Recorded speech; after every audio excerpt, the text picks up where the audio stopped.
तो last part में जेनो और ग्रैंड प्रिस्ट ने मिलकर के ये डिसीजन लिया था कि वो बेलमोंट को डिस्ट्रॉयर के पद से हटा देंगे, लेकिन बेलमोंट ने एक शर्त रखी थी कि उसके यूनिवर्स का डिस्ट्रॉयर जिरेन ही बनना चाहिए, और इस शर्त को जेनो मान लेता है। अब उसके आगे, लेकिन उससे पहले तुम वीडियो को लाइक करो, और अगर तुम्हें ऐसी स्टोरी सुनना पसंद है तो चैनल को भी सब्सक्राइब कर देना ताकि आगे आने वाली वीडियोस तुम्हें सबसे पहले मिल सके। खैर, तो जिसके बाद सभी डिस्ट्रॉयर्स और एंजल्स अपने अपने यूनिवर्सेस में चले जाते हैं। जैसे ही बेलमोंट और मार्गरेटा अपने यूनिवर्स 11 में पहुंचते हैं, बेलमोंट मार्गरेटा से कहता है कि जाओ और जा करके सभी प्राइड ट्रूपर्स को यहाँ पे बुला करके लाओ। मार्गरेटा बेलमोंट की इस बात को मानती है और वो सभी प्राइड ट्रूपर्स को बेलमोंट की प्लेस पे बुलाती है। टोपो पूछता है कि आखिर आपने इतना अर्जेंटली हम सबको यहाँ पे क्यों बुलाया लॉर्ड बेलमोंट। तो बेलमोंट बताता है कि अब मैं इस यूनिवर्स का डिस्ट्रॉयर नहीं रहा। टोपो कहता है मतलब क्या अब आप इस यूनिवर्स के डिस्ट्रॉयर नहीं रहेंगे क्या? मैं लेकिन अभी तक रेडी नहीं हुआ हूँ डिस्ट्रॉयर बनने के लिए।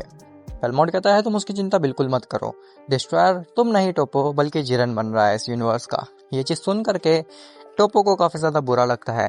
जिरेन कहता है आखिर मैं इस यूनिवर्स का डिस्ट्रॉयर कैसे ही बन सकता हूँ। तो बेलमोंट कहता है कि मैं तुम्हें कोई चॉइस नहीं दे रहा हूँ, मैं तुम्हें आदेश दे रहा हूँ कि तुम्हें इस यूनिवर्स का डिस्ट्रॉयर बनना ही है। जिरेन कहता है जैसा आप कहें लॉर्ड बेलमोंट। वहीं दूसरी तरफ यूनिवर्स 7 में वीस और बीरस पहुंचते हैं। बीरस कहता है कि मैं अपनी काफी अच्छे से नींद पूरी कर रहा था, लेकिन इस बेलमोंट की वजह से मेरे को अपनी नींद खराब करनी पड़ी। खैर, मैं दोबारा से जा रहा हूँ सोने के लिए, और वीस मुझे इस बार बिल्कुल भी परेशान मत करना। तभी वहाँ पे गोकू, वेजिटा और ब्रोली आते हैं। गोकू कहता है कि आखिर लॉर्ड वीस आपको लॉर्ड जेनो ने क्यों बुलाया था उनकी प्लेस पे। तो वीस बताता है कि बेलमोंट ने जो हरकत। गोकू कहता है कि आप उस एंड्रॉइड मार्जिन्स की बात कर रहे हैं। वीस कहता है तुम सही समझे, उसी के लिए लॉर्ड जेनो ने हमें वहां पे बुलाया था, क्योंकि वो चाहते हैं कि अब बेलमोंट को डिस्ट्रॉयर से हटा दिया जाए और उसकी जगह एक नया बीइंग को डिस्ट्रॉयर बनाया जाए। गोकू कहता है तो फिर टोपो बनेगा यूनिवर्स 11 का नया डिस्ट्रॉयर। वीस कहता है नहीं, बेलमोंट ने शर्त रखी है कि वो तभी डिस्ट्रॉयर के पद से हटेगा जब जिरेन को डिस्ट्रॉयर बनाया जाएगा यूनिवर्स 11 का। गोकू कहता है ये बात तो बड़ी अजीब है, आखिर लॉर्ड बेलमोंट ऐसा क्यों ही करना चाहेंगे, जबकि टोपो तो सबसे बेस्ट कंटेंडर है, उसके पास तो हकाई की एनर्जी भी है, तो उसकी जगह लॉर्ड बेलमोंट आखिर जिरेन को क्यों यूनिवर्स 11 का डिस्ट्रॉयर बनाना चाहते हैं।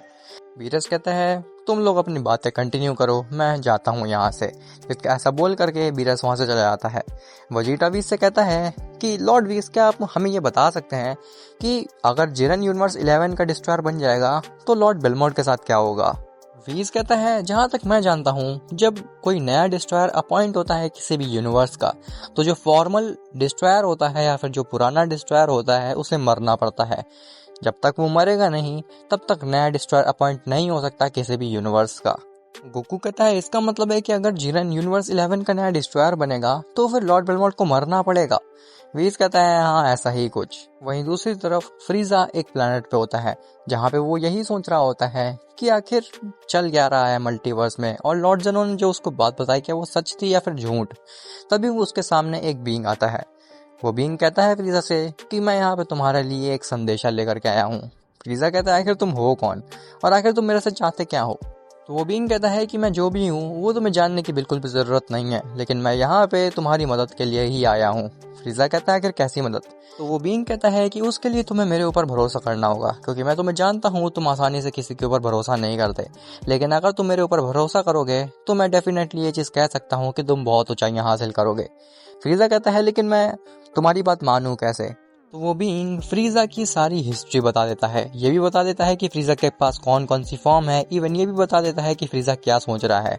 फ्रीजा वो सारी बातें सुन करके हैरान रह जाता है।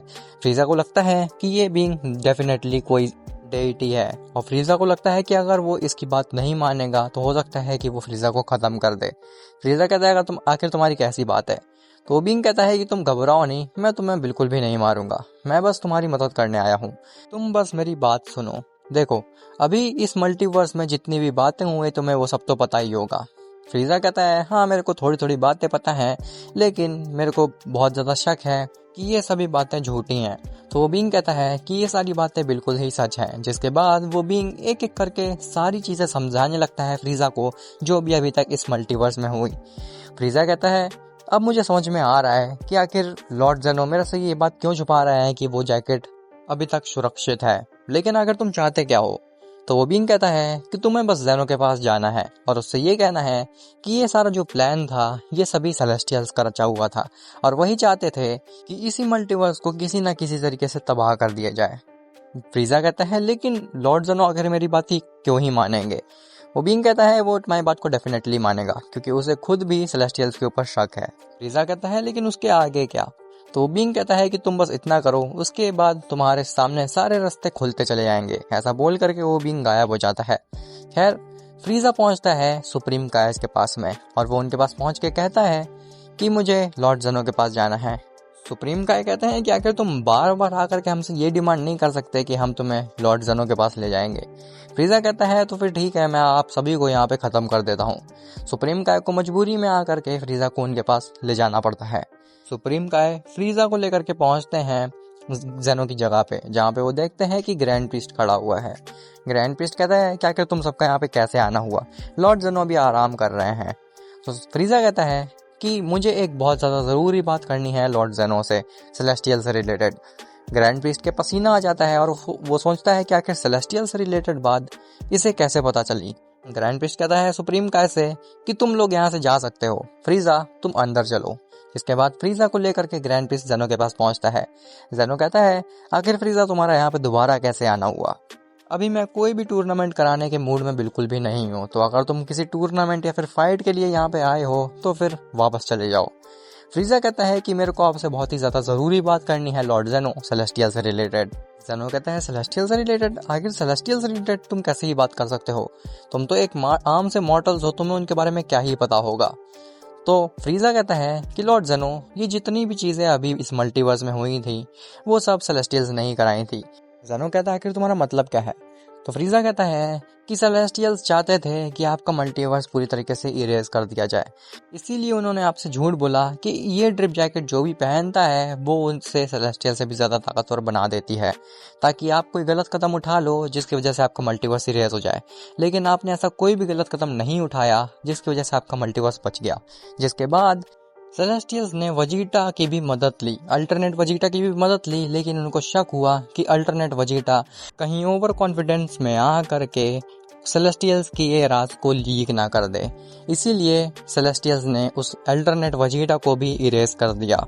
जेनो काफ़ी ज़्यादा हैरान होता है और वो कहता है कि आखिर तुम्हें ये सारी बातें कहाँ से पता चल रही हैं।